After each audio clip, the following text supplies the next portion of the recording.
Comment on that because I sort of done a lot of footy with Andrew, so but no, Darren's wonderful. No worries. Now let's talk about Gepps. Probably not the start you wanted to the year, 0-8, but the last 4 weeks have been a lot better. More consistent footy, a couple of wins, so things starting to turn around. Yeah, we're starting to get a bit more competitive. I suppose we've had a lot of injury sort of worries this year with lots of changes. Every week it seems to be 3 in, 3 out, and you don't really want to bring juniors in that way either.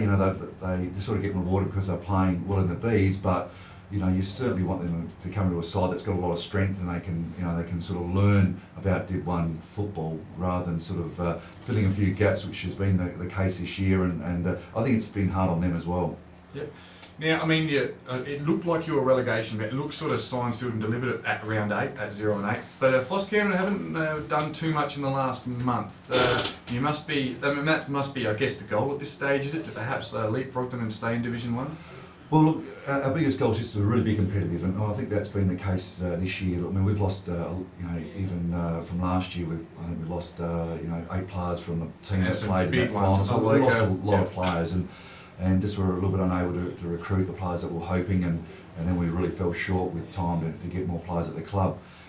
But in saying that, our biggest goal was, just to be competitive, and there's been probably 2 or 3 games that we've been so disappointed that we actually, we lost those games. We felt we had really good control of it, and we sort of got picked at the post. So, when we look at sort of our competitiveness, we've, I suppose, for our team, I suppose we've been sort of pretty pleased with that aspect. But yeah, it's been pretty hard with some of our more senior players sort of out, and when they do come sort of back, and it just makes a big difference to us. And we've sort of had that a little bit more stability over the last sort of month of footy. Now, I've heard you quoted in various publications as actually saying you had a bit of bad luck this year, and footy is a game of inches, a bounce of a ball, or some close games. So it's a fine line, isn't it? It is a fine line, and when you're when you're really hoping for everything to go the right way for your team, because we might be undermanned a little bit, compared to some of the opposition. Those little fine lines are sort of magnified. When you need everything to sort of go right, and like I said, I can't ever take away the commitment from the players at all. But unfortunately, we've just been a bit short with talent, and especially a little bit of marking strength around the ground.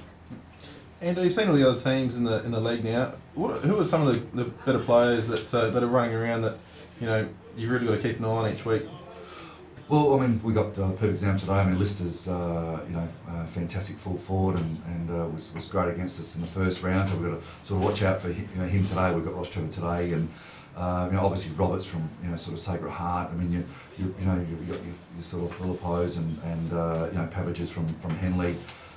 There's a lot of really good players that are running around, and that young Jaguar from Foscam, when we played against him, I think he just sort of come back from doing a pre-season from the Eagles, and he was a really good classy, Matthew Jaguar. Yeah, really good classy player. So there's a lot of talent out there, and there's when sides are able to pick up a few players that have done a full pre-season with a SANFL club, it really shows, and there's lots of them out there at the moment in sort of Div 1, Div 2, Div 3, so the competition's very, very strong. I know last year in your push for the finals, and obviously you made the finals, a thrilling end to the season. Brody Hudson had a very good latter half of the year. Alex Stengel, I think, was it last year Alex won the medal? Yeah, he won the medal last year. It was great. So yeah. I haven't seen their names and best players as much this year. I have seen young Josh Hand, looks like he's been really consistent. Who else has been up this year? Ryan Collins has been good. Pete Smith, who sort of, I think he missed the first 6 or 7 weeks with an injury in a pre-season game. He's sort of really come in his own over the last couple of weeks. We've got Rob Bellamy, was having a fantastic year, and last week got clocked in the side of the head, and unfortunately pressed his cheekbone. He's got a plate in there now, so. Oh. Yeah, that was pretty disappointing, and it's a big loss for us as well. But he was having a tremendous year. Lucas was having a really good year. So, we're unfortunately we're leaving it to too few. I mean, Brody has been sort of stuck between a rock and a hard place for us. We just need two Brodies, don't you? Well, because Sticks hasn't been able to play this year. That's Collins. So it's been a bit of a real big gap for us. So I've had to sort of play Brody at centre forward to give us some sort of avenue, and of course it's taken away from the ruck. But Dale Sparrow Humphries has sort of filled in that sort of spot okay. But yeah, look, we just need someone at centre forward, and Brody gives us that sort of flexibility. Yep. But look, no question he is just an outstanding ruckman. Yep. Pete Smith would have been a massive pickup coming back this year if he was fit from the start. He's one of the most underestimated best players I've played with and played against. You would have missed him. He would have been a big loss for you for the first 6-7 weeks. It was. We played a practice match, and actually from that practice match we had a couple of really serious injuries, and Colin Sticks was one of them, and he's missed the whole year. But Pete Smith, when he sort of got cleaned up, he's he's probably missed 6 weeks. But yeah, a lot of obviously he's had a lot of experience. He's been at sort of North Adelaide. He's been at he played in the Barossa sorry, it was the Barmer League, I think it was, and of course a great player for Gepps Cross. And look, some of the practice matches he played for us was just he was just, you could see he was another level. And when he got injured and missed I think it was 6 weeks, it was a really big blow to us. So yeah, a fantastic footballer, and look, he's played so many Div 1 A grade games. His experience is so important for us. I reckon he would have played a lot more league if he was a little bit bigger maybe back in the time. But very good player. Look, just before we get on to this week's games, just on the actual Gepps Cross club itself, obviously I'm there in summer with the AFL 9s, but let's just do a bit of cross-promotion for the club, Greg, because it is a great community club. So apart from the AFL 9s, I mean, you've got all sorts of things. What else is there? There's a women's pool. Yeah, the darts. They've got obviously the cricket. So it's it is a really fantastic club. That got the sort of TAB sort of set up down there, and that's some pokies, poker machines, and it's good fun on a Saturday night having a couple of bets. And look, the club is a great community club, and I think it's always booked out for functions. Oh, it really is amazing. I mean the whole setup there is really outstanding, and at the moment, let me tell you, the last 2 years I've been there, the food has never tasted better. Well, it really is. Beautifully said there, mate. That's what I was hoping you get. Is that right? Chef Darren Sherman. Now he's got his thing right now. He'd love it. Now he's open every day. 14 different salads and vegetables with your meals. He's open for lunch and for dinners, and he is a brilliant chef, isn't he? He's a brilliant chef. I mean, the other day I had the Angus steak, and I think it was like $7 and $18, and you got the whole salad and veggie bar, and he just was a bit shy on the chips for me on last week. I just thought I'd just mention that if Darren listen, well, we're all fat here at Wow FM, so I think we'll all get down there and certainly get our ways with. No, I think on Fridays and Thursday nights they have lots of raffles, and there's and there's bingo days.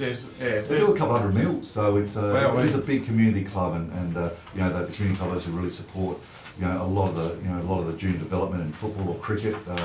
They have darts. They have a lot of sports that are lined up with the club, which is great. Right, so it's 2 minutes to 12, Anders. We're going to have to fly through this week's game. I blame that bloody Jarman. Good talker in the old Darren. Broady and St Peter's. It's at Broady's. Broady's need to. They've got a few players back from injury. They need to take a scalp if they're going to move up the ladder. I don't think they will, or you never know. St Peter's just.